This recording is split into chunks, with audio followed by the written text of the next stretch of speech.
যত খুশি যারহুম ইয়াকুলু ওয়া ইয়াতামাত্তাউ, যত খুশি খেয়ে নাও, হারাম হালাল না বিচার করেই তোমরা খাইতে থাকো, হারামগুলো ভক্ষণ করতেই থাকো। ওয়া ইয়াতামাত্তাউ, তোমরা নাফরমানি করতেই থাকো, আনন্দ ফুর্তিতে মেতে থাকতেই থাকো।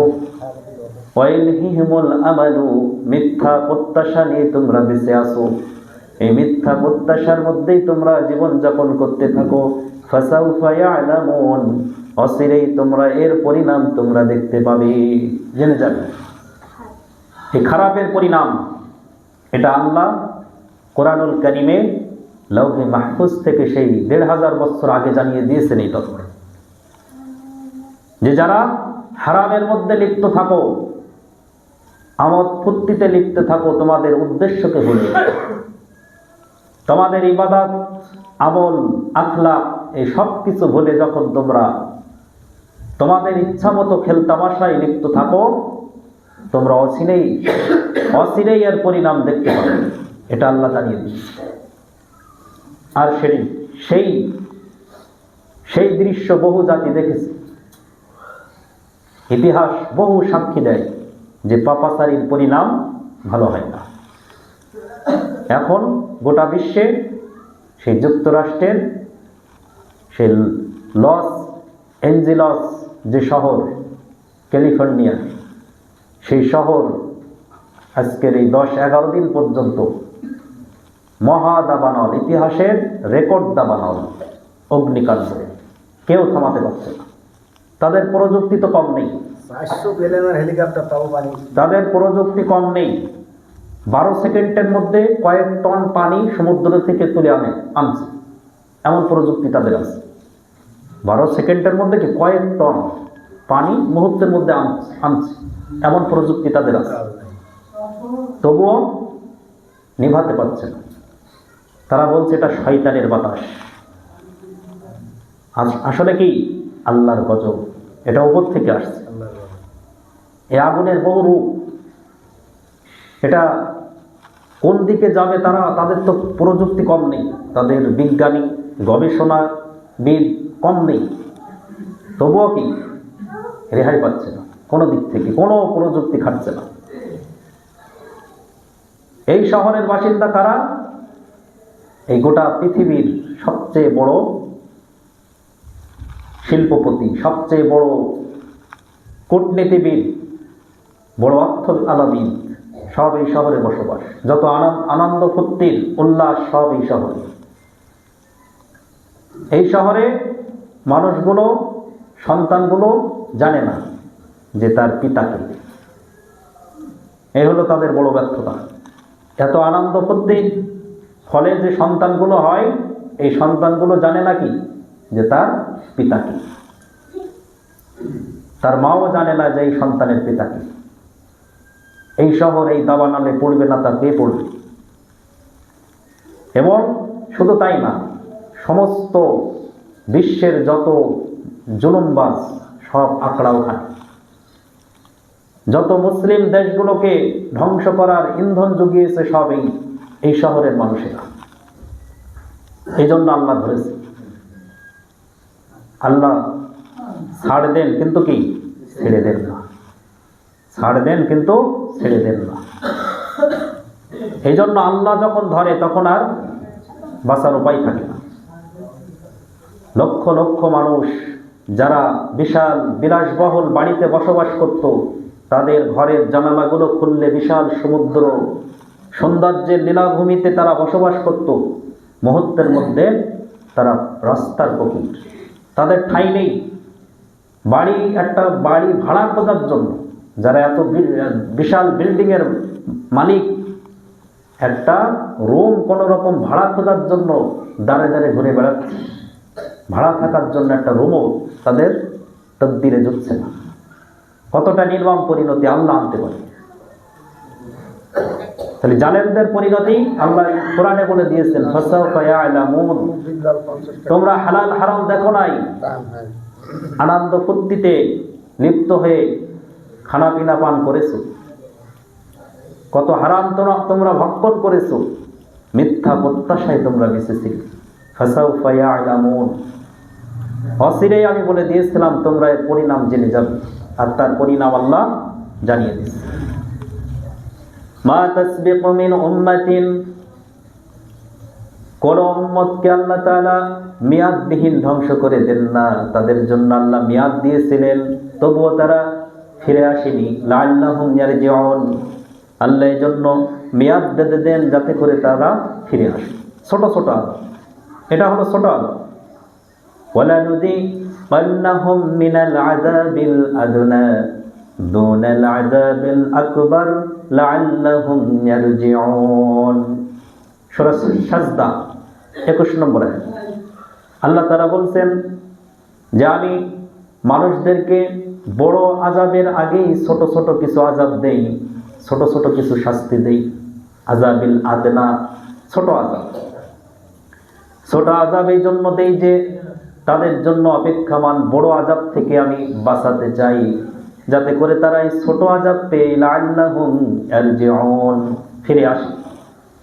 আমি দেখতে চাই, আশা করি যে এই ছোট আযাব পেয়ে তারা ফিরে আসবে আমার দিকে, এই জুলুম থেকে, এই হারাম থেকে তারা ফিরে আসবে।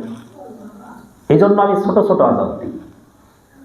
এই জন্য এই যে মহা দাবানল, এটা মূলত ছোট আযাব। বড় আযাব কোথায়? দুনাল আযাবিল আকবার, বড় আযাব হলো তাদের মৃত্যুর পরে। এই আযাব শেষ আযাব না, এটা শুরু। এই আযাব শুরুর আযাব, শেষ আযাব এখনো কিয়ামত পর্যন্ত অপেক্ষামান।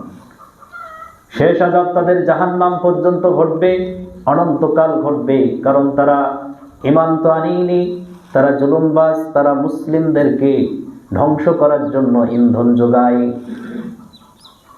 ফিলিস্তিনবাসীকে সারা জীবন তাদের ইন্ধনকারী ইসরায়েল, যুগের পর যুগ, বছরের পর বছর এই ফিলিস্তিনবাসীকে তারা ধ্বংসের জন্য নির্মমভাবে তাদের কত শিশু, নারী, তাদের সৈনিকদেরকে ধ্বংস করেছে। অন্যায়ভাবে তাদেরকে, তাদের অঞ্চলকে দখল করে রেখেছে। আলহামদুলিল্লাহ, ভালো সংবাদ যে এই ইসরায়েল তাদের যুদ্ধ বিরতি ঘোষণা করেছে, বাধ্য হয়েছে। সুবহানাল্লাহ। وقالوا الحمد لله الذي أذهب عنا الحزن إن ربنا لغفور شكور। সূরা ফাতির 34 নম্বর আয়াত। জান্নাতে যখন মানুষ যাবে তখন জান্নাতীদের ঘোষণা এটা হবে যে ওই আল্লাহ তাআলার প্রশংসা, যিনি আমাদের সব কষ্টকে মোচন করে দিয়েছেন, দীর্ঘ জীবনের সব কষ্টকে যিনি আযাবাল হাসান, সব আযাবকে, সব দুঃখ কষ্ট আর বেদনাকে তিনি মুছে দিয়েছেন। ইন্না রাব্বানা লাগাফুরুন শাকুর, নিশ্চয় আমাদের রব, আমাদের প্রতিপালক হলেন ক্ষমাকারী এবং তিনি হলেন গুণগ্রাহী। সুবহানাল্লাহ, গুণের কদরকারী এমন রব যিনি আমাদের ক্ষমা করেন। এই রবের প্রশংসা যিনি আমাদের দীর্ঘ কষ্টের অবসান ঘটিয়ে দিয়েছে। সুবহানাল্লাহ। ফিলিস্তিনবাসীর জন্য এটাও একটা ওইরকম আযাব থেকে, দীর্ঘ বছরের আযাব থেকে তারা মুক্তি পেয়েছে। সুবহানাল্লাহ। এজন্য তাদের জন্য এখন এই আয়াত যে তারা দীর্ঘ আযাব, জুলুম থেকে আল্লাহ তাআলা তাদেরকে নিরাপত্তা দান করেছে। সুবহানাল্লাহ।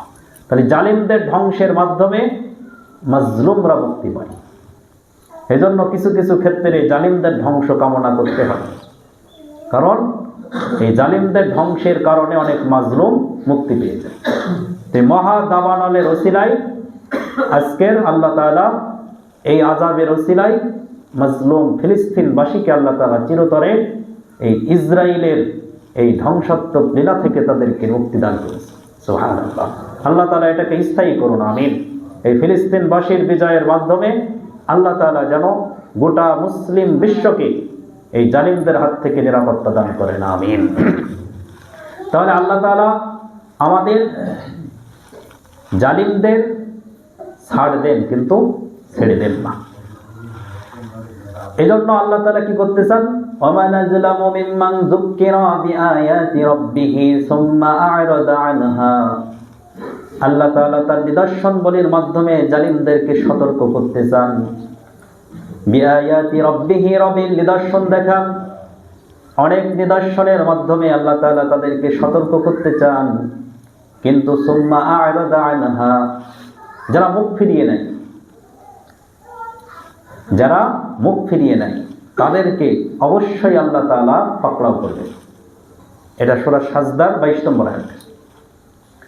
যে ওয়ামান আযলামু মিম্মান যুক্কিরা বিআয়াতি রাব্বিহি সুম্মা আ'রাদা আনহা, নিশ্চয়ই আল্লাহ তাআলা দেখে নিতে চাই জালিমদেরকে, বিভিন্ন নিদর্শন দেখি। তাহলে মহা দাবানল সব জালিমদের জন্য একটা নিদর্শন। আজকে যে দাবানল চলছে, এই দাবানল কি সবার জন্য নিদর্শন। এই নিদর্শন দেখেও যে রবের হুকুম থেকে মুখ ফিরিয়ে নেবে, ফিরে না আসি, যে জুলুম থেকে আমরা তওবা করলাম, এই তওবা না করে যারা তাদের জুলুমের উপরে অটল থাকবে, সুম্মা আ'রাদা আনহা, যারা মুখ ফিরিয়ে নেবে, ইন্নাল মুজরিমিনা মুনতাকিমুন, অবশ্যই আল্লাহ তাআলা এই সমস্ত অপরাধীদেরকে অবশ্যই পাকড়াও করবেন, শাস্তি দিবেন। কখন? দুনিয়ায় তো শাস্তির মাধ্যমে শেষ করে দিবেন, আর তাদের শাস্তি আখিরাত যতদিন যাবে আরও তাদের শাস্তি বাড়তেই থাকবে। এজন্য আল্লাহর হুকুম থেকে বাইরে চলে যাওয়া ক্ষতি, নিজের ক্ষতি নিজে ডেকে আনা। যারা আল্লাহর হুকুম থেকে বাইরে চলে যায় তারা যেন নিজেই নিজের ক্ষতি ডেকে আনে, এটা স্থায়ী ক্ষতি। এজন্য আল্লাহর হুকুমের মধ্যে যত আসবেন তত নিরাপত্তা পাবেন জীবনে এবং মরণে। আর আল্লাহর হুকুম থেকে বাইর হয়ে যাবেন, তাই জীবনেও কষ্ট থাকবেন, অশান্তিতে থাকবেন, আর মৃত্যুর পরে যে অশান্তি আসবে সেটা তো আরো ভয়াবহ, আরো করুণ। সেখানে সঙ্গের সাথী পাবেন না। এখানে একজন কষ্টে, একজন ব্যথিত, আপনার পাশে একজন সমবেদনা জানানোর পাইতে পারেন, কিন্তু মৃত্যুর পরে যে কষ্ট, যে আযাব আপনার উপর নেমে আসবে, সেখানে সান্ত্বনা দেওয়ার মতো পাশে কাউকে পাবেন না। এটাই হলো আরো বড় করুণ আযাব। এজন্য আমাদেরকে এই যে মহা দাবানল চলছে ক্যালিফোর্নিয়ায়, এর থেকে আমাদেরকে শিক্ষা নিতে হবে এবং আমাদের ঈমানকে আরো জাগাতে হবে যে আমাদের আল্লাহ তাআলা যেটা বলেছেন, জালিমদের জন্য আল্লাহ তাআলা সুযোগ লিখে দেন, মালুম, কিতাবুল মালুম, নির্ধারিত মেয়াদ দিয়েছিলেন, সেই মেয়াদ পর্যন্ত তারা জুলুম থেকে থেমে থাকেনি। এজন্য আল্লাহ তাদের মহা দাবানলে আযাবের পর আযাব দিয়ে তাদেরকে পথের ফকির বানিয়ে দিয়েছে। যাদের অর্থ সম্পদ, বিলাসবাহুলতা, বিলাসিতার কোনো অভাব ছিল না, তারা আজকের এক জায়গায় থাকবে, বসবে এমন জায়গা পাচ্ছে না। কতটা করুণ তাদের জীবন। এজন্য এর থেকে আমাদের জন্য শিক্ষা কি? আমাদের ঈমানকে জাগাতে হবে যে আমাদের রব জালিমদেরকে ছেড়ে দেন না।